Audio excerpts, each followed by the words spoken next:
Welcome back to the podcast. My guest today is a second time. I was going to say offender. That's not the right word if you're on the podcast. Honored guest, I guess. Jen Loofbourrow, the founder of Alpine Fit, ran a store in Ireland, worked for Lululemon, degree in chemistry, and then you had some accolades this last summer as a small business owner. Did I see that correctly? Yeah, thank you. The U.S. Small Business Administration, so it's a federally recognized award, awarded us Women-Owned Small Business of the Year for Alaska. So it's the longest title in the world, but what it means is we have a lovely plaque with our name on it, awarded by the Small Business Administration for the U.S., which is pretty awesome. And what's came from that is Alaska Public Media picking up the story, which then means everyone in Alaska knows about it.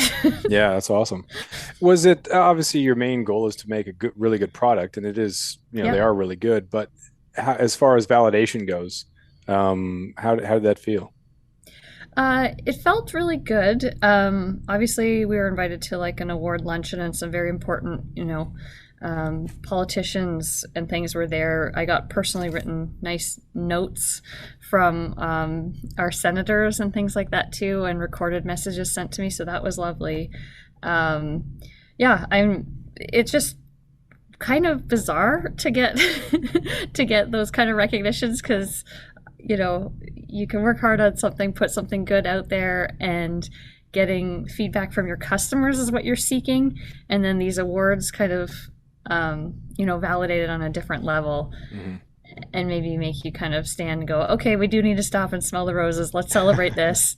Yeah. Then let's get back to problem solving the next, product challenge that we're thinking about all the time.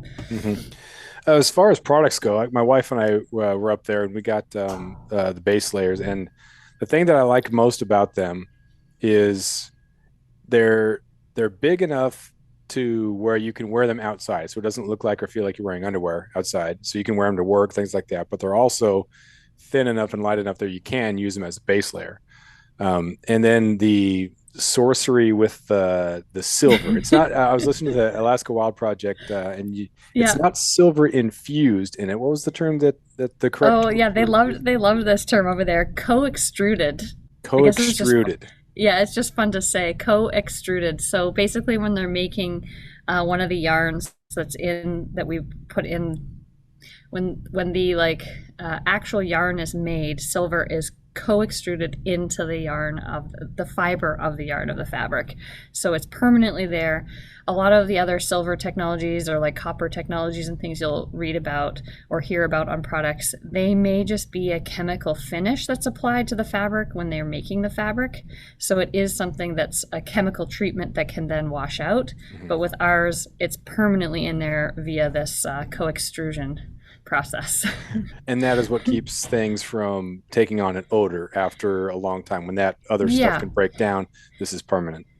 Yeah, it's permanent. And the silver environment is just not an environment that the odor-causing bacteria can thrive in. So we all have odor-causing bacteria. It's natural, like there's nothing wrong with it.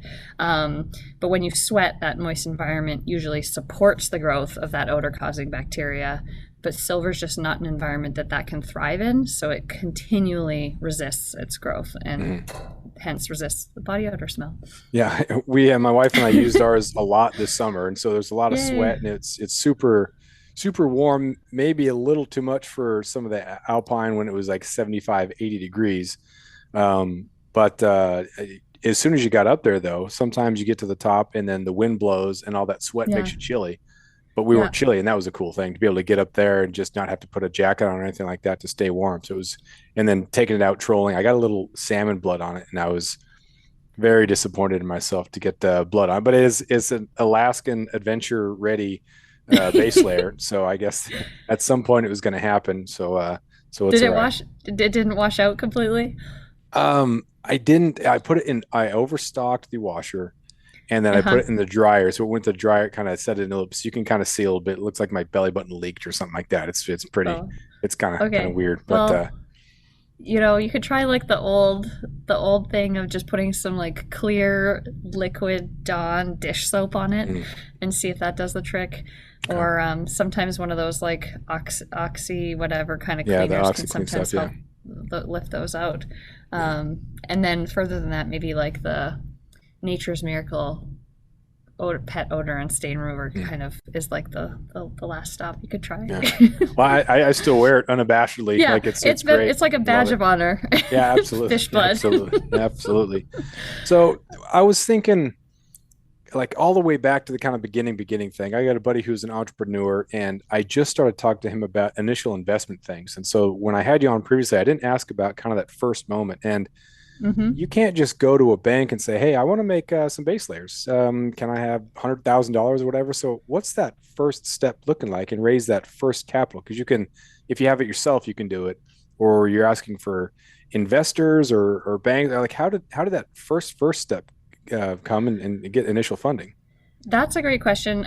Well, usually it's a really good idea to, hold on to that day job as long as you can.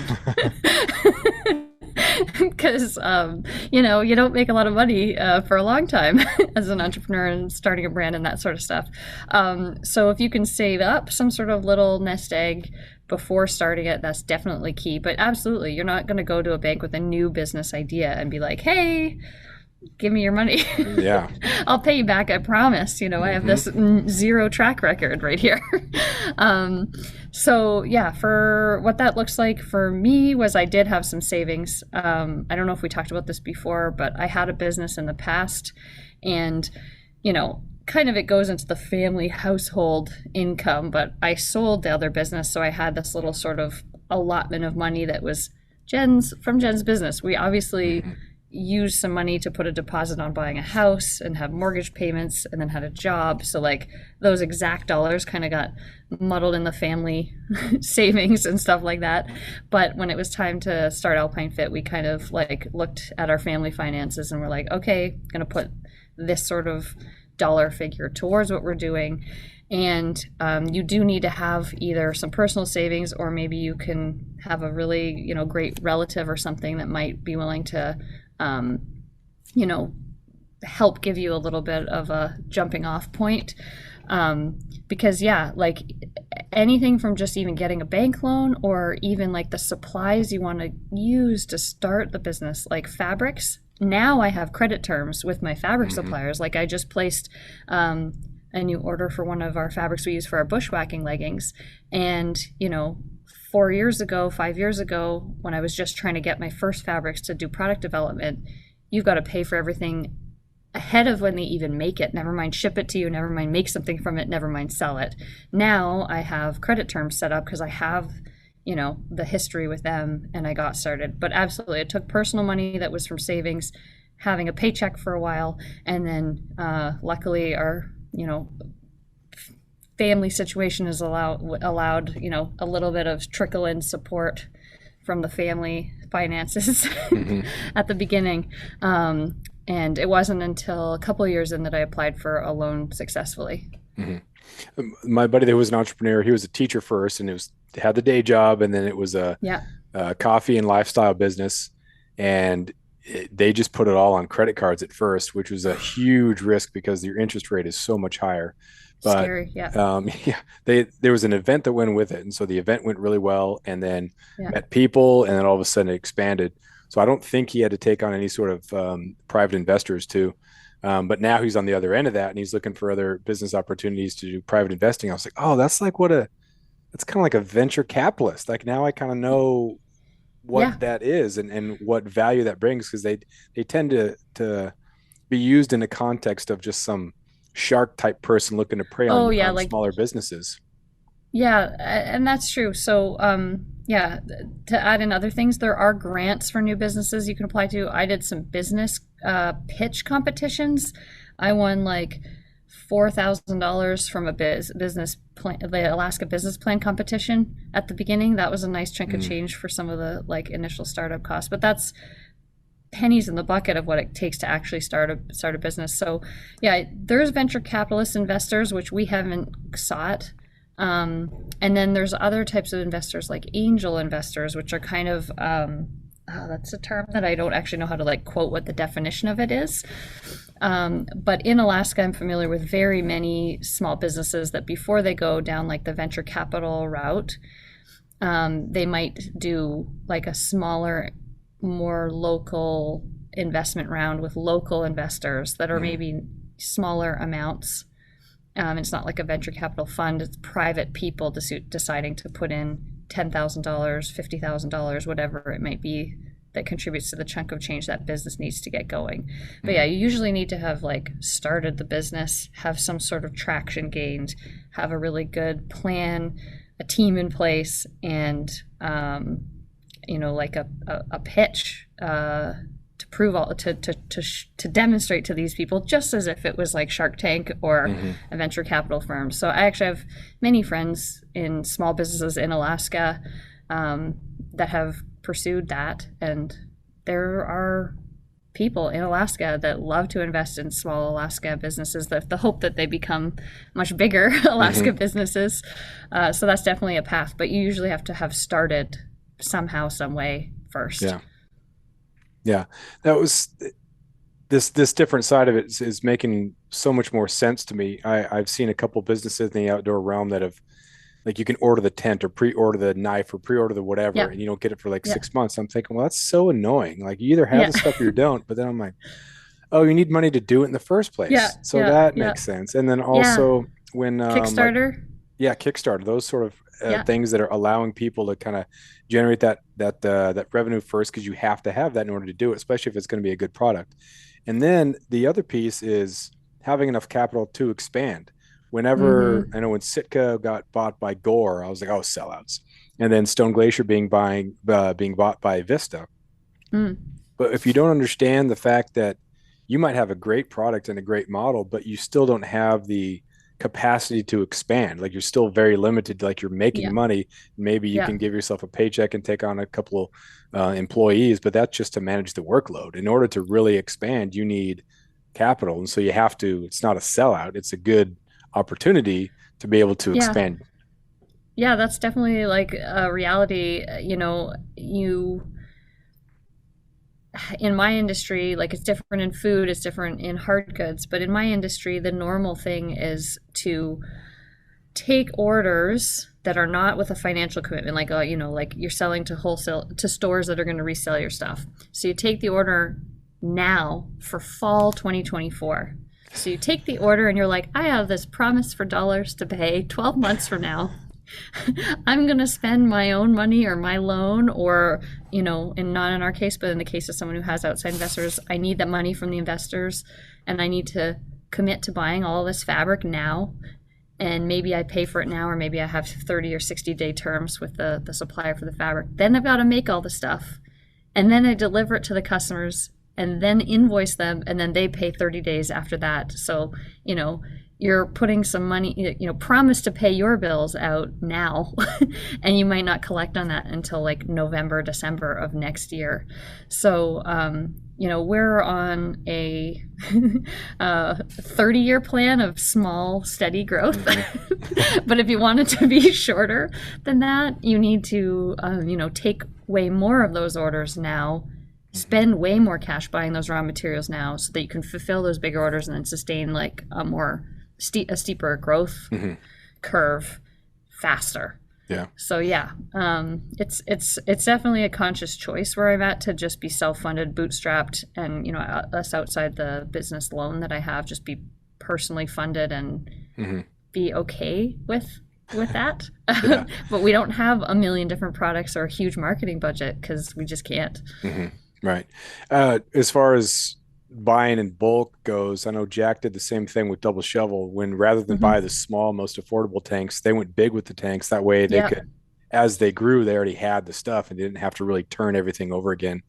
And again, all this stuff it was just like a fact. But as I'm just learning more, I'm thinking, oh, yeah, that's why. And that makes a whole lot more sense. yeah, But yeah. So for us, we um, obviously a bigger facility with a longer cutting table and more machines and more people to operate them, we could have a higher capacity here. But what we have built in was working with scalable suppliers from the get go. So the supplier I developed, the silver fiber fabric we were speaking of, that's a supplier that I'm working directly with the mill that makes it. It's in California, so it's in the US. And they can make, I can pay a worse price and get like the 50 yards I needed when I first started developing the first the first prototypes. And now we're at the place where we're ordering full production lots, obviously, so we're getting, better negotiated prices and things like that. But when we need to scale from 5,000 yards up to 50,000 yards and beyond, we can do that with them. So I do think that it's important to put the scalability built in from the get-go. Yeah. Mhm. So this is you got a degree in chemistry. Yeah. Is that hugely beneficial, partially beneficial? It got my foot in the door to working in the materials world for sure. And it just helped me like understand the technical properties of things. So the foundation of our collection and my company is really cool technical fabrics. Without the chemistry that led me to textiles, Hmm. that is the foundation of what we do. So I wouldn't say I call on my chemistry every day, but it gave me the sort of the it was some of the keys that opened the doors to this path. Yeah, I talked to a lot of my students about the fact that if they know what they want to do right now as juniors or sophomores, even freshmen, they'll probably change their mind. And if they don't know, it's okay because like a degree in chemistry could lead you to something else. And so it's not the chemistry, it's the tenacity you learn in the pursuit of that. It ends up being the valuable skill that can allow you to pivot to something else. And that's kind of the main point. There's so many examples out there for those kids. So I like to being able to be a little bit more relatable by having these conversations with people who are actually doing the thing. Yeah. Yeah. I mean, had I known that there was some sort of, maybe a program, I'm not sure what would be the most ideal program in Canada. Again, I grew up in Canada. So, like, you guys have 10 times the population that we have. So it's, I live in the US now. Mhm. I'm aware of many more educational programs that might have been very much more relevant to what career I would choose to go on. But I didn't know what they were or how to even find out about them coming out of high school. I Yeah. was just like, art or science? I guess science will give me a better job. I don't know. Yeah. There's a lot So of I stuff that picked ends up that. being really relatable too. So like you go down something Yeah. else, but if someone who like goes to school to become a teacher might not know some of the other backgrounds or stuff, or goes to school to be, a chemist, or just whatever. It's very nice to find Yeah. complementary things like there, and that's the valuable uh, asset that you have going forward. Absolutely. And like the scientific method and problem solving, like that's my number one favorite thing is problem solving. And I definitely attribute my success in problem solving to kind of having I don't know, a foundation of there are problems out there. What are the possible. Now I'm talking to a teacher and I'm getting all self conscious. Like, what are the steps of the It's scientific a method? it's a high school English teacher. So yeah, the bar Okay. is nice and low here. So don't worry about anything. Definitely not a professor. My brother calls me Professor Lund, but in a mocking way that an older sibling would say it. Oh, Um, that's funny. so you got summer coming, or you got summer's over with. You got winter coming up. So what is kind of like the gear pairings? Like, what do you have, and what do you use it for? Because I'm sure that there's some things you have looking forward to as things are getting. You guys already get snow up there yet? Oh, hey, do you know what's happening right now? If you have any air miles saved up with Alaska Airlines, it might be worth a trip to Anchorage this weekend because, check the weather. But the Alpine lakes have all frozen and we've had very low precipitation. So it is the most glorious wild ice Mm. skating right now. I'm not sure when this episode will air versus when we're recording it, but It'll be pretty quick. just for you personally, like it is unbelievable. I'll get back to the pairings of gear, but right now people are hiking, biking. I mean, people, including me, hiking and biking and Nordic skating or just like hockey skate, ice skating in Anchorage. And we haven't had really any snow that has fallen and stayed, and the ground is pretty dry and frozen. It's really awesome right now for extending those fall activities and transitioning into some winter-esque activities, but not the ones that need snow. Mhm. So, like on Saturday, we hiked into Rabbit Lake, which is 4 miles from the trailhead, right near Anchorage, and Rabbit Lake itself is frozen and like glass clear.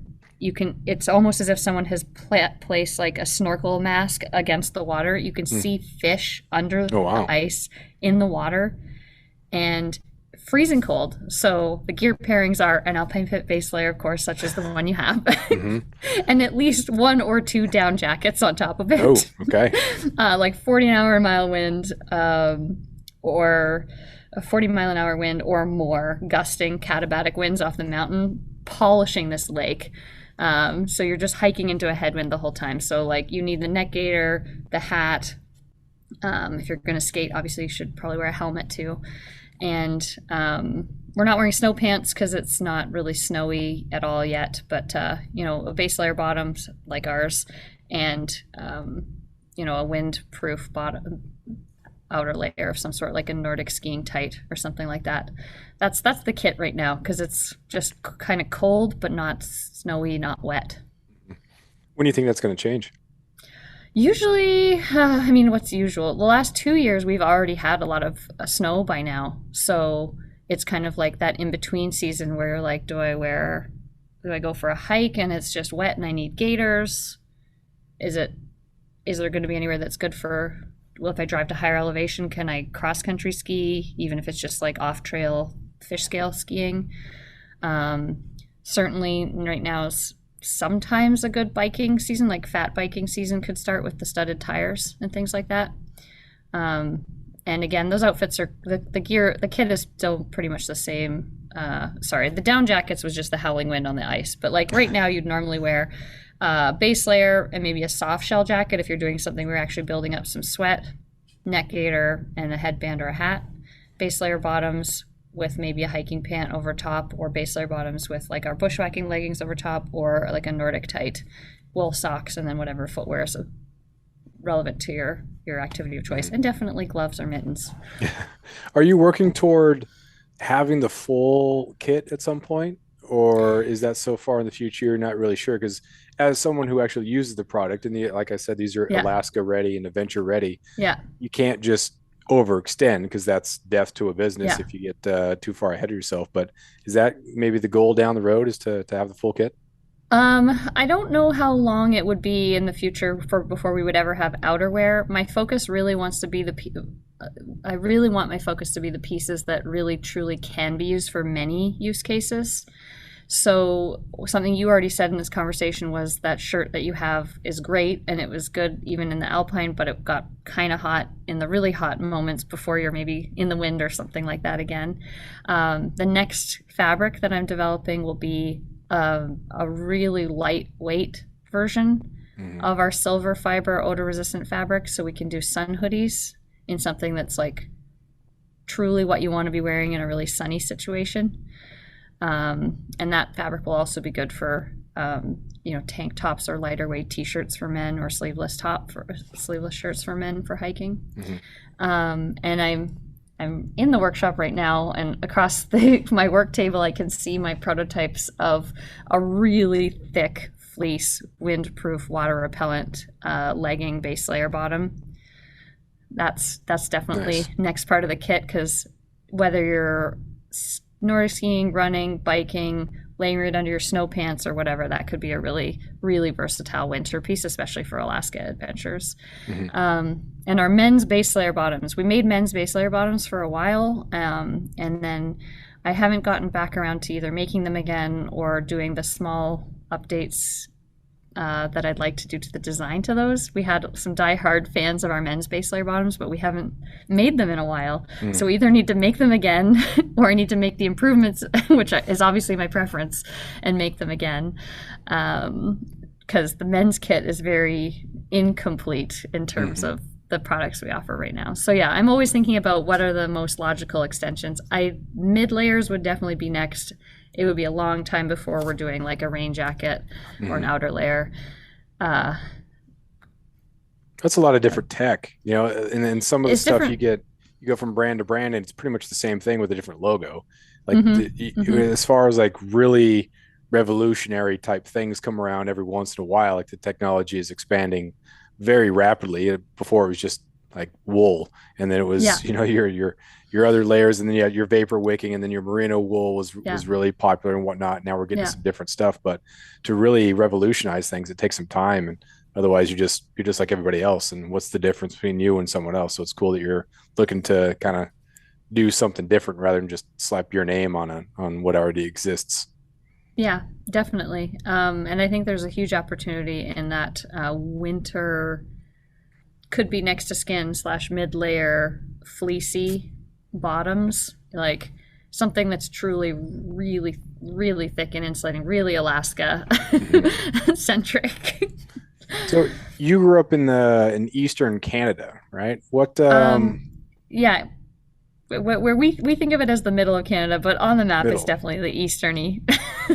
Why do you say middle, or what constitutes what's the boundary Oh, there? it's just kind of to the capital of the country is in the same province that I'm from, and we think of out west and out east from where I grew up, and just like the whole country revolves around the part of Canada that I'm from.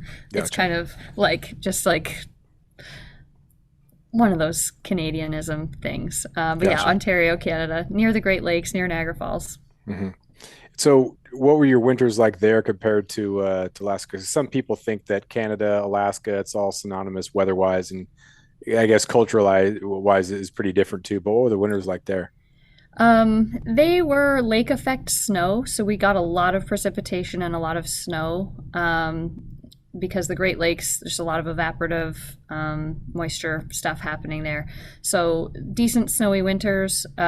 We would be able to ice skate on ponds, or my dad would like with our sort of neighbor would flood part of our yard with an ice rink like for 2 months of the winter, not 4 months consistently like we have here in Anchorage. And I would say it's just not as extreme. The roads, you'd have a little bit more of the melt freeze cycle and stuff. I don't know what Ketchikan winters are like, but I imagine the difference between Ketchikan to Anchorage and Anchorage to Fairbanks, you know, it wasn't as wet as maybe what I imagined Southeast to be. I've been to Juneau Hmm. in the winter, but not Ketchikan. Yeah. Um, maybe a little more similar to that. Like you have the moisture from the lakes, like you guys have the moisture from the coast. Hmm. Yeah, Um, we tons of rain, tons of rain. It's a lot more like when you everyone's up there doing the fat biking stuff and the ice skating. Like yeah, we're usually down here and it's 37 and raining. The only yeah, ice we have is the black ice on the roads on the way to work. So it's super annoying. There's nothing cool at all about that. yeah. So I would say it equipped me okay to move to Alaska, or at least I knew that I loved. I love winter Mhm. stuff and dressing for winter and driving in the winter, like all of that. It's easier to drive in Anchorage, despite how ridiculous our roads get. Um, Yeah. because the snow just never melts and the ice also never melts. But yeah, I don't know, sort of well equipped. A mini Alaska, not really. Did your growing up there kind of help you understand something that ended up being useful in your current career? Where I want to live and the activities I want to do and what I don't want to do. Yeah, so I used to go up north to a little off grid cabin with my grandparents, and that was my favorite thing of the whole summer is 2 weeks alone with the grandparents doing nothing but hiking in the woods, fishing and swimming in the lake, and all that sort of stuff. So definitely my love of the outdoors and packing for a trip spent in the outdoors all are building blocks to where I live and what I've chosen to do and what I do with my kids and stuff like that. Yeah. I remember going to the river, and there was pictures of me doing this. Actually, I don't really remember. I remember going to the river, but I look at the Yeah. pictures more and I'm thinking, those are just regular jeans. Yeah. I'm up to my waist in regular jeans at the river and extra tough Yeah. boots. Like, why did I even bother wearing boots? And I do remember at some point my boots would get wet every time I went out. So I was like, well, if they're going to get wet, I might as well have better traction and better ankle support. So I just wear tennis Yeah. shoes, knowing I get Yeah. them soaked. And I thought, man, I was like a little heater or something like that. I don't know, or I was just hardcore, but man, it was crazy. And that's the thing I think most of. Forget the fish that are in the picture. I was like, dude, what are you wearing? Good for Yeah. you. There's no tech Good for there at you. all. Man. What's funny is that there's times when we actually put our kids in jeans because they are durable and protective for little kids' legs because they fall over all of the time. Yeah. So like it's not very Jonesy to, be the show up with your outdoorsy friends and have your kids being in jeans, but it's like for a long time for very easy kid paced hikes or bike rides, it's like jeans are actually going to protect the kids the best. Hmm. But they weren't wading in the water. Yeah. I remember I remember we were like a mile from the river, so I just ride my Huffy to Yeah. the river, ditch the bike there, and it was so fun. And I remember having a couple patches on the jeans, either because my brother wore 'em and then I wore 'em or whatever that went. But Yeah. um, yeah, now that even the jeans now, like if you're buying a jean that doesn't have some spandex or something like that, Yeah. something else to make it a little bit stretchy, then what are you doing? You don't have to live like that anymore. You're just the straight up Wranglers. What are you doing? Like walking like a It, cowboy. exactly, exactly. I think back to the hunters and the people, the explorers and the hunters of the 40s, 50s, 60s, and Yeah. it's crazy just to see how low tech it was and how it was just that's just all you had. And now it's Yeah. nice to have all these great things that available to us. It's pretty crazy. Yeah, it's pretty. Two things that makes me think of is one time I was in Denver for a trade show, and I had the opportunity to do like a day trip somewhere else. And instead of going to really cool Boulder, Colorado, which maybe makes more sense to check out, I went to Golden, Colorado to go to the museum. The is it the American Alpine Institute museum there because I wanted to like look at the old clothing they had Mm, on display from like the early ascents of Everest and stuff like that. nice. That's in Golden. There's a cool. I'm trying to remember what the exact correct name of it is, but in Golden, Colorado, there's a really cool museum, at least for Hmm. an outdoor gear nerd like me. I remember And Golden then as oh yes, the American Mountaineering Museum. there you go. Yeah, Huh. There's a brewery there. I think that's where Coors is or something yeah, like that. That's yeah, kind of yeah. what That's what the whole town seems to be about. I had no idea that Chorus was from there. I was like, oh, that's interesting. yeah, a side note is Side the note. big thing. Yeah. We went up there. I think Black Hawk is around there somewhere. There's a casino. My parents went there once. I think it's in that area. But I Okay. was born in Colorado, and I've been back there for a couple summers, and that seems like a a good, I don't know, future venue or something like that. Are you looking at other areas where you can expand outside of the state, or is it mostly just Alaska? Because if anywhere, like Colorado would seem like the type of people who would just eat this stuff up. Yeah, that's a good question. I mean, we expanded to like small independent retailers a little bit before COVID and then sort of have dialed that back. And we're kind of dabbling in expanding to sell through retailers again. And one of our first ones out of state before COVID was in Colorado, in Crested Butte, Colorado. Um, a little cute shop called Chopwood Mercantile. And yeah, they ordered and ordered again and ordered again. So I guess there was the demand there, and maybe Nice. we'll rekindle that and reach back out soon because I think those kind of next growth steps are back on the horizon. Hmm. My wife and I did a little is it called skinning when you put the skins on your skis and you go Yep, touring or one of yep, those? I don't know. I want to yep. get the language But wrong, but those were uh, both correct uses of that. oh, either one. Okay, good. Yeah, It's not like a yeah. regional thing, like oh, he must be from Alaska if he's using that term. Into a yurt, which is pretty sweet, and then stayed there for a couple nights, and then Oh, nice. toured back out. So yeah, there's the Colorado that I can remember growing up, or not. I'd go back every summer, so it was kind of the hot Front Range area, Greeley, Okay, Denver, okay. Estes Park. But it's cool to kind of see it during the winter, and there's a lot of outdoor opportunities. It's a pretty sweet place, but I would never want to live there again. Yeah, I mean, I've just heard the stats of like how rapidly the population is growing in all those areas there. And I like, I'm choosing Alaska as my home for a Yeah, reason. yeah. Is there a benefit to stay? Obviously, it's Alaska legit, but there you see a lot of outdoor companies end up moving to places that make it a little bit easier to expand. Bozeman is, huge in the outdoor industry, and that's kind of the Hmm. if you want to be a country singer, you go to Nashville. If you want to be an actor, you go to Hollywood. If you want to be in the Yeah, outdoor industry, you go to Bozeman. Is there a temptation to kind of uproot and move for the sake of the business? that's a great question. like, no, I want to live here. Good question, but clearly no. Like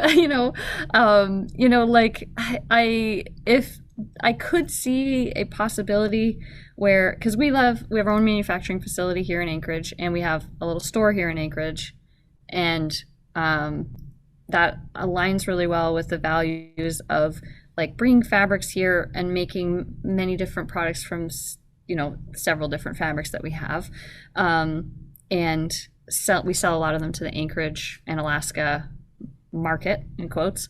I could see maybe if we expanded into really establishing a customer base, yeah, in Montana or Colorado, some sort of version of having like opening our own regional manufacturing facility such that you're like reducing your carbon footprint and manufacturing is happening closer to where the products are being consumed, to use like the business terms. I could see something like that. But as far as like a place that I want to live and work, I'm not sure where else that would be. Mhm. Another I big mean, I'd be element of happy it. to visit places, but Yeah. That's the thing I love about Ketchikan is that, I mean, it is rainy and miserable, but that keeps the population low. And then by having an airport here, like we can fly out so quickly. We can spend a weekend in mm-hmm. Seattle if we wanted to. Not that we want to, but we could go down this real quickly. There's some areas you have more people in the Wasilla Palmer area, but it might be kind of a hassle to drive all the way into Anchorage to get to the airport and fly out. So having the airport right here is pretty Yeah. nice. Yeah, and we live on the edge of town here in Anchorage, and Anchorage is the most busy, densest, not real Alaska place. There's whatever you guys say outside of Anchorage. Yeah. But we do have that international airport right there, and I live on the side of the town that I can get into the mountains right there, Nice. and it's pretty magical to have like city like amenities, travel at your fingertips, and then the backcountry access at your fingertips, and then the Mhm. ease of flying down to like I'm going to go to Juneau in November. We went in June last year, and other places like getting up north into the Brooks Range and stuff is all possible from here. Mhm. The other thing that I think on the question you asked is that I think that there's a cool what other places are doing are really incentivizing brands and businesses to establish, especially things that have domestic manufacturing. They're really doing a lot to establish and attract businesses to move to their cities. With whatever programs in place to establish manufacturing, good rent rates, probably tax incentives and things like that, like the things you hear about, Amazon gets when Amazon decides to move somewhere.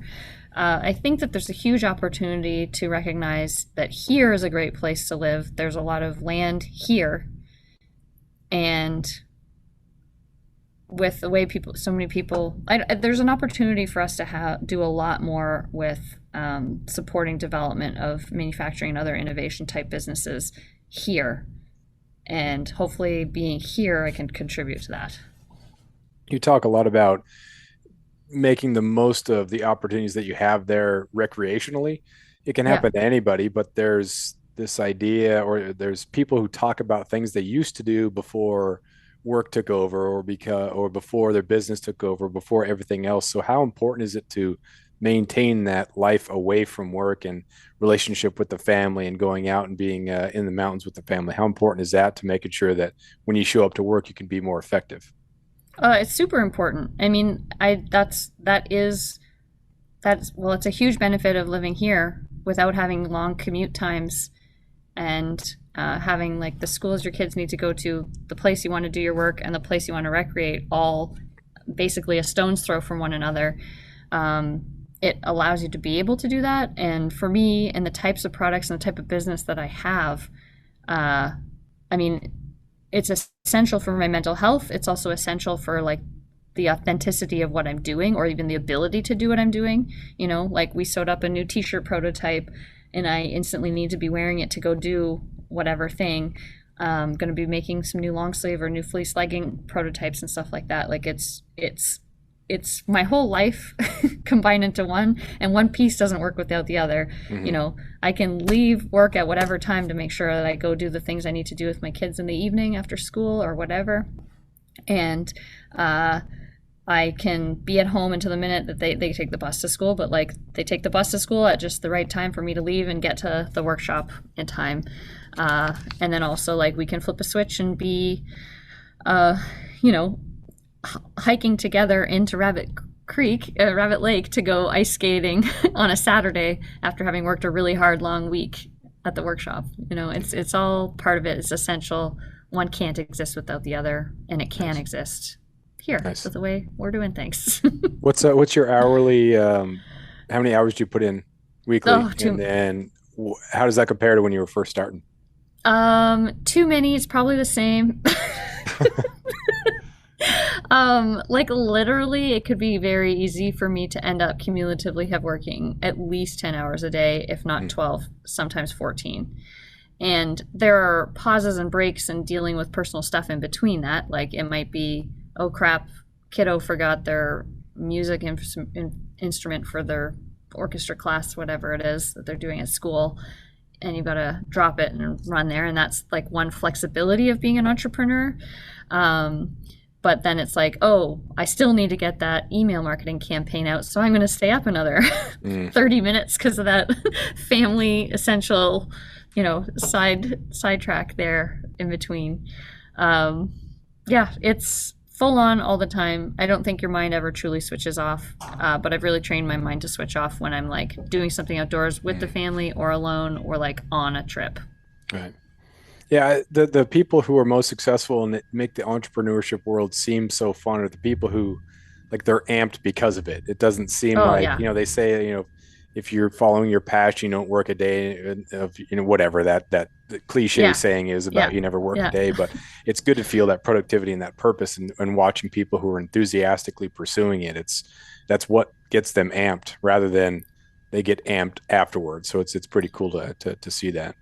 Yeah, like literally am so excited to work on it all the time, and I have to switch on and switch off sometimes because then you don't do work stuff well if you're distracted by family, and you don't do family stuff well if you're distracted by work. Right. So you do really need to figure out how to like kind of turn those levers in your brain. But could I work on it all day, every day, all night? Yes. Nice.